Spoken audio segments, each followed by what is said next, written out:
Hey everyone, it's Christian, your Vancouver Realtor. And the topic for today's video is, have Vancouver condo prices bottomed? And are they primed to jump? And I want us to look a little bit, do some digging here, because if you read the Globe and Mail or the news articles or you follow the media, you know, the storyline is always Vancouver is crazy expensive, prices are up, it's unaffordable. And that is not always the case here. We got to, peel back the layers of the onion here a little bit and look at what's really happening. And what we can see here when we do that is actually the prices for downtown Vancouver condos have actually plateaued, been on a plateau here for the last 3-4 years. And we're going to pull up 3 examples here. They're going to pull up on your screen that you're going to see, and we're going to go through the story for each listing and how the sellers are actually selling them today at the same prices or even at a loss from what they bought it several years ago. And that, by the way, is just a reminder, real estate investing really here is about the long term, right? You want to be thinking 7, 8, 10 years, not 1 or 2. Now, let's go ahead. Why prices have plateaued? Obviously, we had stress tests, we had the coronavirus, that's had a big impact. Now, why could prices begin to climb? And I think there's a few reasons for that. The very first one is when we compare Vancouver with other hub spots in the greater Vancouver area, like Brentwood, Metrotown, Surrey Central, we can see that actually the downtown prices for condos are not that expensive. I mean, we see condos in Surrey going at almost $1,000 a square foot. Certainly the newer, better product in Brentwood is. And in Metrotown, pre-sales for Concord's project, where they're going to have the SFU campus there right on the Metrotown parking lot, they're going for $1,100, $1,200, $1,300 a square foot. So if they can do that out there, why can't those prices happen downtown Vancouver? And so that's what I want to suggest to you, that we may see prices climb. For one reason, they're already climbing in other parts of the region. Second, inflation. You see this at a small level and a big level. Small, just go to your corner coffee shop, walk in, order a bagel and a coffee, and you're looking at $8, right? I mean, and you see this inflation reflected not only at the supermarket, but in building materials as well. Wood, lumber, prices are up 30-40%. There's an example of a developer for a townhouse project on the west side who's now decided to shift. Instead of building out of wood, he's building the townhouses out of concrete because it's almost costing him the same amount. And it's easier for the sellers to market a concrete townhouse than it is a wood frame townhouse. Especially, so these are examples of inflation, and they're not yet reflected in the prices, but they will be in the coming months and years, I believe.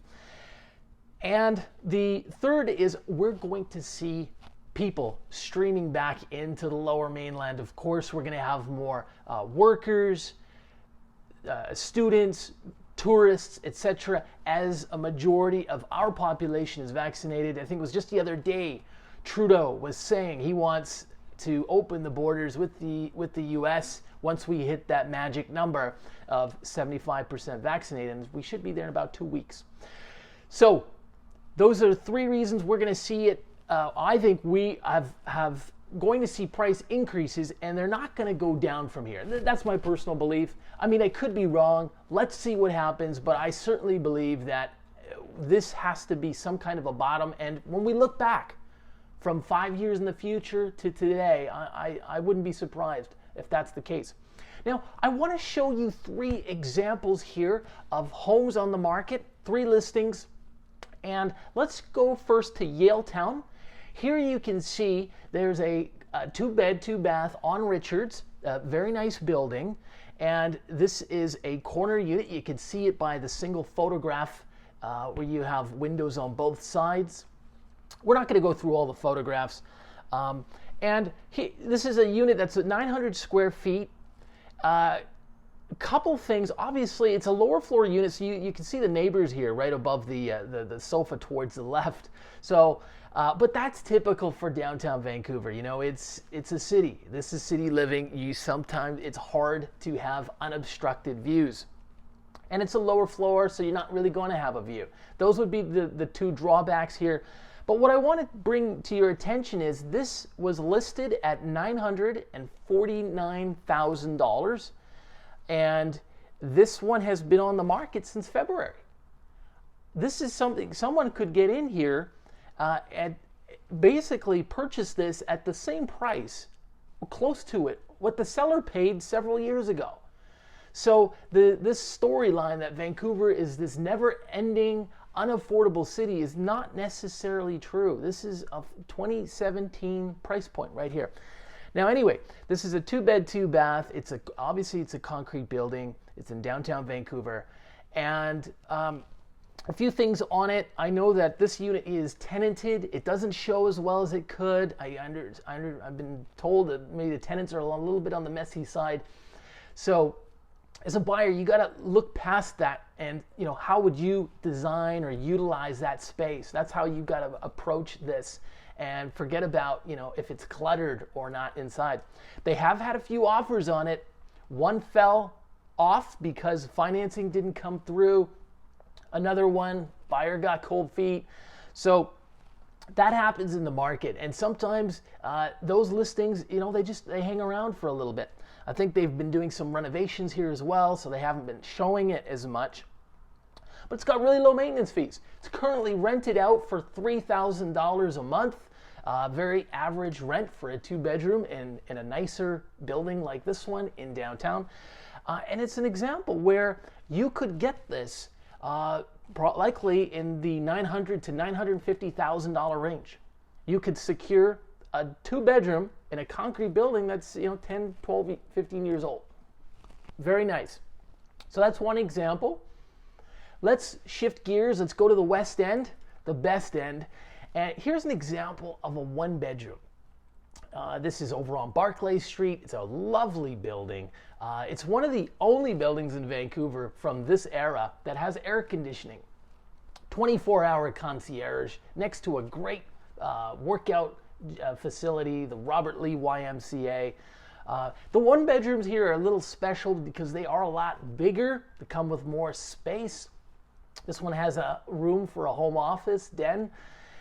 The drawback here is there's no outdoor balcony, so it's enclosed. So if you like, obviously people love the balcony. It depends on how you use the space. There's a park that's about 1.5 blocks away. It includes a dog park as well. So, but it's a great downtown unit for a single person, someone who's a working professional. I mean, you're a 7-minute walk into the core of the Vancouver's business district. And the price point here, the asking price is $799. Apologies, I didn't mention it here earlier. $799 is the asking price. That's about the same the seller paid for it several years ago, right? The seller here isn't making any money. So this would be a great unit for someone who's working and wants to live downtown. Now, let's jump to one more here. This is over on Howe Street. This is a 2-bedroom, 2-bath. It was listed for $949,800. Again, nice high ceilings. That's the unique feature about this building. They've got 11 feet ceilings, which just makes it feel open and airy inside your unit. It's also a corner unit. That means more natural light, daylight coming in your unit. It's on a busy corner, so if you're a light sleeper, this one would probably not be for you.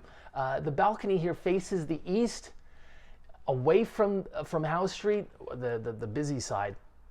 So some options: separated bedrooms for privacy. So if you had family or friends staying over for the night, they could use one of the bedrooms, of course. And then obviously comes with a parking spot, as a locker. This one also had a home office and den on top of the outdoor balcony. So, there's options, and it's sold for less than what the seller paid for it several years ago, right? So here's 3 examples where you had, with some digging. Obviously, I looked through quite a number of listings. I do this when I'm working with my clients, of course. But, there's always, I don't want to say deals, but there's definitely fair prices out there. And for downtown Vancouver, these are all concrete buildings. They are good buildings, healthy contingency funds, fairly low maintenance fees here across the board. So and you're in a great location, and you're paying yesterday's prices. I think that's the best part about it, as from a buyer's point of view. For a seller, the takeaway here is you got to have a longer holding period. 3-4 years is not enough. Things change in obviously government policies, lending policies, of course the coronavirus. So you got to be in it for the long haul. We say give it runway, give it time. And that special time tends to be 7-8 years or more, and you're going to be making money. But in the short term, anything can happen. So those are examples. We went a little bit more in depth than we normally would here. But if you have questions or comments, leave those below. Or you have something regarding, personal questions regarding your situation, feel free to get in touch with us in the section below. And we'll see you next time.